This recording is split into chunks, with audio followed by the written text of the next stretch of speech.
সুখী ভাবনা কাহারে বলে, সুখী যাতনা কাহারে বলে, তোমরা যে বলো দিবস রজনী, ভালোবাসা ভালোবাসা, সুখী ভালোবাসা কারে কয়, সে কে বলে যাতনা ময়। Welcome to another episode of Mita's wellbeing. Mita's wellbeing এর আরেকটা নতুন এপিসোডে আপনাদের সবাইকে স্বাগত জানাই। টপিক শুরু করবার আগে প্রথমে অসংখ্য ধন্যবাদ জানাবো সমস্ত সাবস্ক্রাইবার এবং ভিউয়ার্সদের যারা মিতাস ওয়েলবিংকে সাপোর্ট করে চলেছেন এবং মিতাস ওয়েলবিং এর পাশে আছেন। Thank you so much. এপিসোডের শুরুতেই একটা রবীন্দ্রসঙ্গীত গাইলাম, তার দুটো কারণ। একটা কারণ হচ্ছে এই গানটি আমার প্রচণ্ডভাবেই একটা ফেভারিট গান, যার মধ্যে দিয়ে খুব ইন্টেন্স একটা ইমোশন এক্সপ্রেসড হয়। আর আশা করি এই গানটা আপনাদেরও সবারই খুব ভালো লাগার একটা গান। আর এছাড়াও এই পার্টিকুলার গানের যে লাইনগুলো এখানে বলা রয়েছে, এই পার্টিকুলার লাইনগুলো, এই পার্টিকুলার ইমোশনটা রাদার আমরা কোনো না কোনো সময় এক্সপিরিয়েন্স করেছি কিংবা করছি বা ভবিষ্যতে করব। তাই এটা ভীষণভাবে একটা প্রাসঙ্গিক লাইন, প্রাসঙ্গিক গানের লাইন, যেটার সাথে কিন্তু আমরা সবাই রিলেট করতে পারি। আর যেহেতু February is considered as a month of love, as we all say that love is in the air, ঠিক সেরকমভাবেই আজকে কিন্তু ভালোবাসা নিয়ে বেশ কিছু কথা ডিসকাস করব আপনাদের সাথে। এখানে যে গানটিতে বলা হলো যে ভালোবাসা খুবই যাতনাময় হয়ে উঠছে, কিন্তু কেন? সেই রিলেশনশিপটা আস্তে আস্তে তার সৌন্দর্য হারায়, কিন্তু কেন? এই কেন উত্তর খোঁজবার জন্যই এই এপিসোডে আসুন দেখে নেওয়া যাক যে কেন যে রিলেশনশিপটা প্রথম দিকে খুব সুন্দর থাকে, যার সাথে আমরা সারাটা জীবন কাটাতে চাই, যার সাথে আমরা থাকতে চাই, সময় কাটাতে চাই, যখন আমরা সেই সুযোগটা পাই, যখন আমরা রিলেশনশিপে এন্টার করি বা যখন আমরা বিবাহিত জীবনে এন্টার করি, সেই মানুষটির হাত ধরে, যেই মানুষটির সাথে আমি সারাটা জীবন কাটাতে চেয়েছিলাম, তাহলে কেন শুরুর দিকে সমস্ত কিছু খুব রোম্যান্টিক, খুব সুন্দর থাকা সত্ত্বেও যত দিন যায় কেন বিটারনেস বাড়তে থাকে, কেন সাফোকেশন হয়, কেন বিরক্ত লাগে?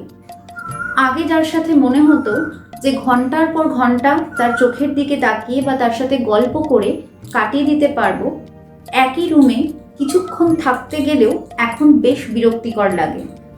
অনেক সময়তেই ঝগড়া তুমুলে ওঠে। কেন এরকম হয়? এছাড়াও আমরা অনেক সময়তেই দেখি যে যার জন্য আমরা আগে ঘন্টার পর ঘন্টা ওয়েট করতাম তার সাথে দেখা করবার জন্য, পরবর্তীকালে তারই ফোন কল বা মেসেজের আনসার দিতে আমাদের ইচ্ছে করছে না। এই জিনিসগুলো কেন হচ্ছে, এটারই উত্তর খুঁজে দেখব এই পার্টিকুলার এপিসোডে, আর তার সাথে ডিসকাস করব আপনাদের সাথে এই প্রবলেমের কিছু সলিউশন। প্রথমে বলবো যে যখন আমরা কোনো একটা সম্পর্কের মধ্যে এন্টার করি, সেটা কোনো লাভ রিলেশনশিপের মধ্যে এন্টার করা হোক বা বিবাহিত জীবনেই এন্টার করা হোক, যখন আমরা কোনো সম্পর্কে এন্টার করছি, তার মানে হচ্ছে we are sharing the physical and emotional space with that person on an ongoing basis. আমরা খুব লং টাইমের জন্য, একটা ভেরি প্রলংড পিরিয়ড অফ টাইমের জন্য সেই মানুষটির সাথে ইমোশনাল আর ফিজিক্যাল স্পেস শেয়ার করছি।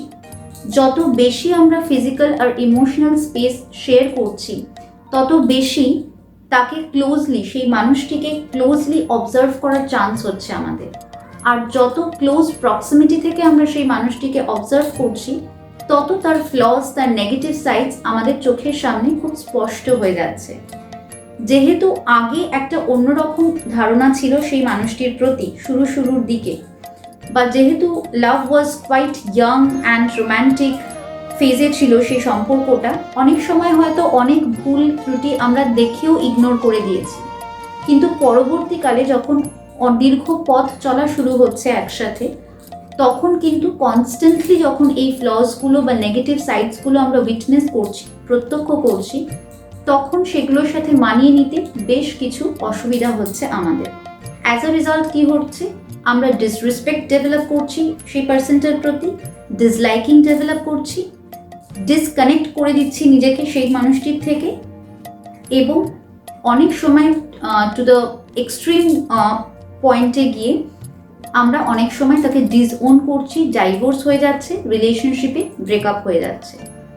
সুতরাং এটা একটা খুব কমন ইংলিশ সেইং যে প্রথম দিকে রিলেশনশিপের শুরুতে আমরা এটা বলি যে rose is red, sky is blue, oh my darling I love you. However relationship যত প্রগ্রেস করে এর পরের দিকে বিষয়টা এরকম হয়ে যায়, rose is still red, I am blue, you are so rude, I will kill you. Jokes apart, এই জিনিসটা যখন হচ্ছে এটা সত্যি ভীষণ আনফর্চুনেট, এটা কাঙ্ক্ষিত নয়। আমরা সবাই চাই সুন্দর একটা সম্পর্কের মধ্যে দিয়ে যেতে।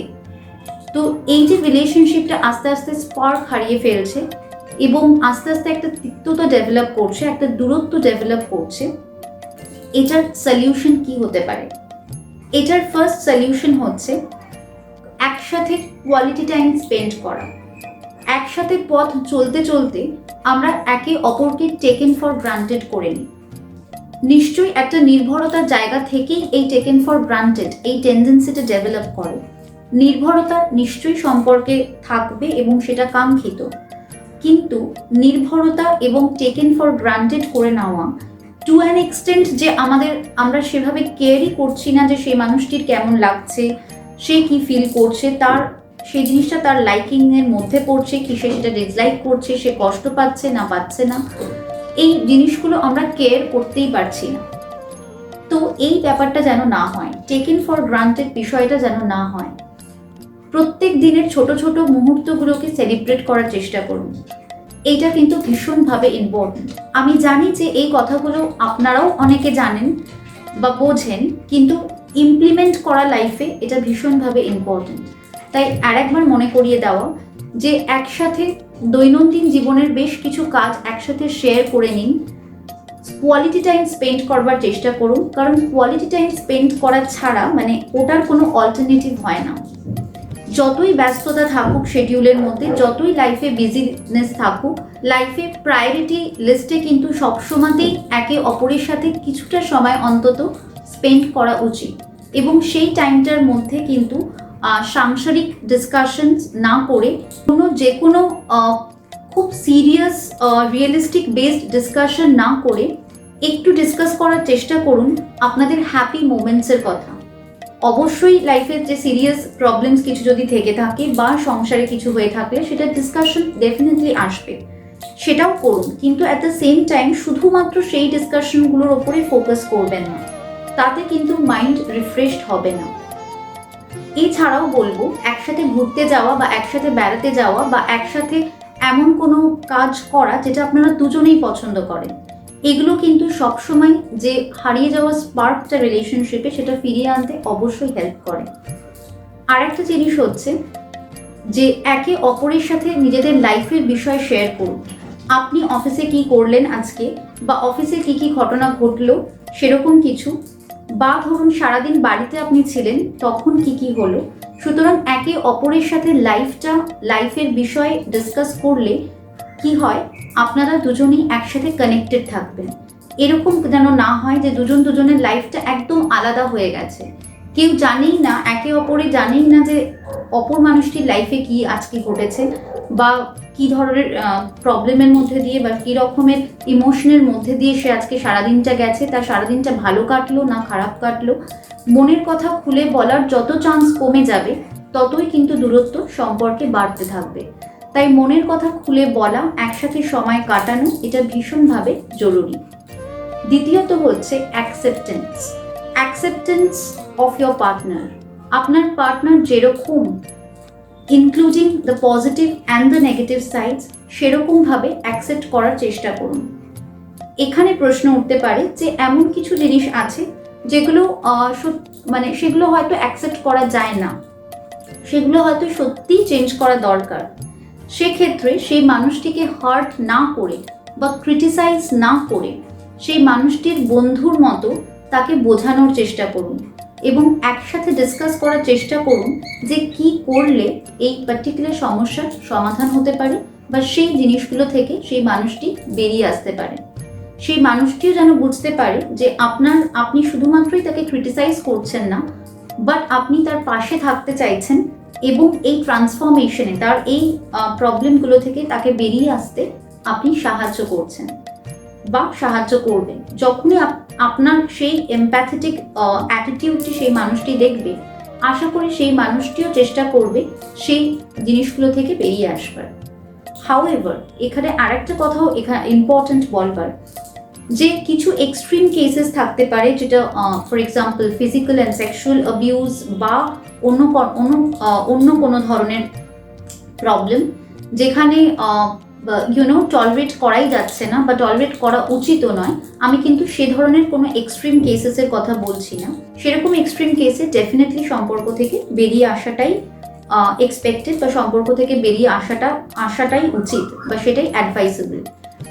এবার বলবো last but not the least, সেটা হচ্ছে যে পার্টনারের পজিটিভ কোয়ালিটিজের ওপরে ফোকাস করুন।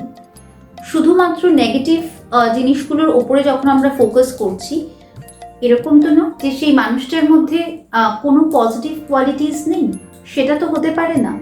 তো সুতরাং আমি বলবো যে সবসময়তেই চেষ্টা করুন যতটা সম্ভব পজিটিভ কোয়ালিটিসের ওপরে ফোকাস করবার, একে অপরকে অ্যাপ্রিসিয়েট করবার চেষ্টা করুন, এবং সেটা শুধুমাত্র একে অপরের সামনেই নয়, সবার সামনেও সেই আপনার লাইফ পার্টনারকে অ্যাপ্রিসিয়েট করুন। এটাও কিন্তু ভীষণভাবে দরকার। তো এই তিনটে জিনিস আমাদের মাথায় রাখতে হবে: spending quality time with your partner, second acceptance of your partner, আর যদি মডিফিকেশন দরকার হয়, তার বিহেভিয়ারে কিছু মেজর ইস্যুস থাকে, তাহলে সেটা তার সাথে ডিসকাস করে, ক্রিটিসাইজ না করে তাকে হেল্প করতে হবে চেঞ্জ নিয়ে আসাতে তার বিহেভিয়ারে। আর থার্ড হচ্ছে to focus on the positive aspect of your partner and appreciate that. এগুলো যদি আমরা মাথায় রাখতে পারি, মনে রাখতে পারি, এবং অনেস্টলি অ্যান্ড জেনুইনলি এগুলো আমরা ইমপ্লিমেন্ট করতে পারি, তাহলে ডেফিনেটলি রিলেশনশিপ অনেক বেটার হবে এবং সারা জীবনই হয়তো সেই সুন্দর সম্পর্কটা আমরা বজায় রাখতে পারবো। এই বলে আজকে এই এপিসোডটা শেষ করব। পরের দিন একটা ইন্টারেস্টিং এপিসোড নিয়ে আবার চলে আসবো। Till then, take care everybody. সবাই খুব ভালো থাকবেন শারীরিক ও মানসিকভাবে, এবং চারপাশের মানুষকে ভালো রাখার চেষ্টা করবেন। আর ইনস্টাগ্রামেও মিতাস ওয়েলবিংকে ফলো করতে পারেন।